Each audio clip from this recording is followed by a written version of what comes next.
ako kumbona inzira na Kahanyoka amafaranga yanjye ari. You think say they wise?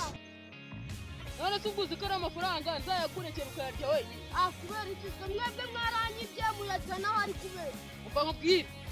Ibintu byo kuzana ibintu by'umuntu gushaka kurya amafaranga wenyine. Sasa hasi baba. Banga ni kimwayariye nari nanagiye ndababwira ati munsigira yanjye muraheza murayamara kubera iki. Nanjye bosi y'amahandi nkubwire. Nkubwire nyine umva nkubwire. Kigeza basuguze ko uzukubanshika kandi. Ukwica ntabwo byaba bihagije. Ari amafaranga uzayazana kuyagabane cyangwa ntabwo uzayazana. Nayo ngaza.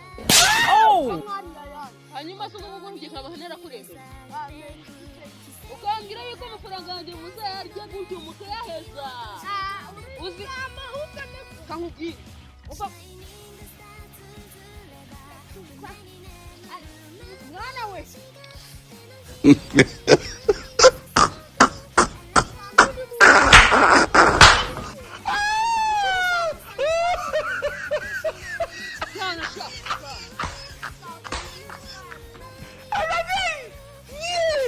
Ariko nanjye zabagaburira ibisiga. Ibisiga se kiwanza gutereka gacha.